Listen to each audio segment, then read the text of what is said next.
Seigneur, éloigne-toi de moi, car je suis un homme pécheur. C'est un miracle. Le pécheur choisi par Dieu.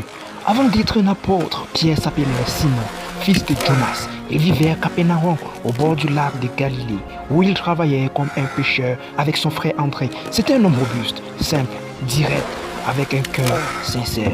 Un jour, après une nuit de pêche infructueuse, Jésus s'approcha de sa barque et lui dit: avance en eau profonde et jetez vos filets pour pêcher. Simon obéit et soudain, les filets se remplirent à craquer. Alors il tomba à genoux et dit: Seigneur, éloigne-toi de moi, car je suis un homme pécheur.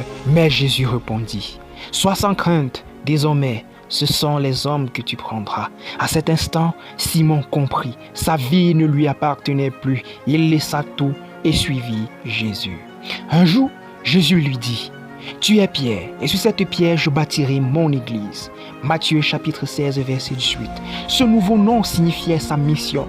Pierre deviendrait le roc, le fondement visible de l'église du Christ. Pourtant, il était encore un homme faible, impulsif, parfois effrayé. Le soir de l'arrestation de Jésus, Pierre le suivit de loin. Mais quand on le reconnut, il nia 3 fois connaître son maître. Je ne connais pas cet homme. Et aussitôt, le coq chanta: cet homme était avec Jésus.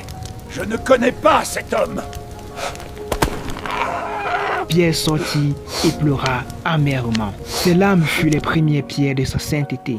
Il avait chuté, il allait se relever. Après la résurrection, Jésus apparut à ses disciples sur le rivage du lac. Il s'adressait à Pierre: Simon, fils de Jonas, m'aimes-tu? 3 fois la même question. 3 fois, Pierre lui répondit la même réponse: oui, Seigneur, tu sais que je t'aime. Tu sais bien que je t'aime.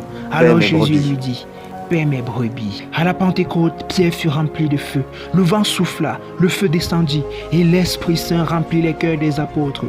Pierre, celui qui avait eu peur d'une servante, s'éleva maintenant devant des milliers de personnes et proclama: Jésus que vous avez crucifié, Dieu l'a ressuscité. Repentez-vous et soyez baptisés.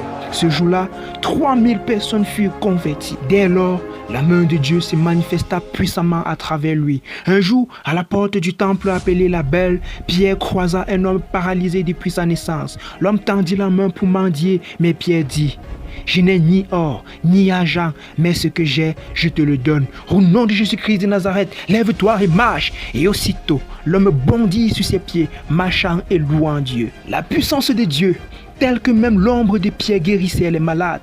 On apportait les malades dans les rues et on les plaçait sur les lits afin que lorsque Pierre passerait, son ombre couvre l'un d'eux.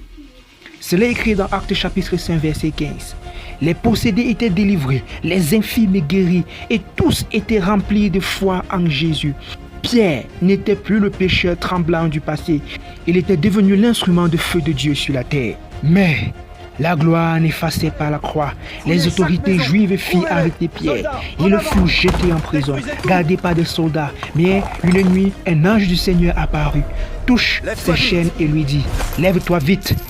Les chaînes tombèrent, les portes s'ouvrirent d'elles-mêmes et Pierre sortit libre. Dieu lui-même veillait sur son apôtre. Pierre voyagea, prêcha, baptisa, établit des communautés à Antioche, à Césarée, puis à Rome. Partout où il allait, le feu de la foi se répandait. Il enseignait avec autorité, consolait les persécutés.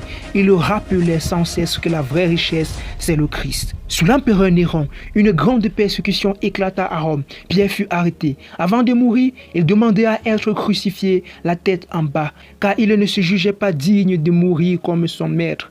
C'était vers l'an 64. Et sur cette terre, son sang devint la sémence de la foi.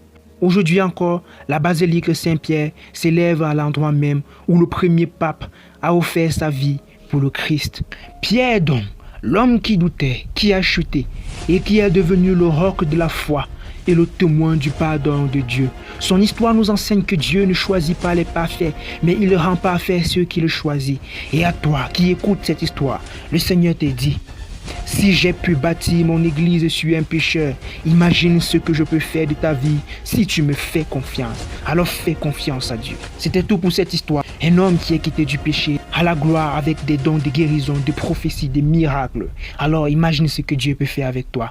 Abonne-toi et partage cette vidéo à tes proches pour agrandir le peuple de Dieu. Que Dieu nous bénisse.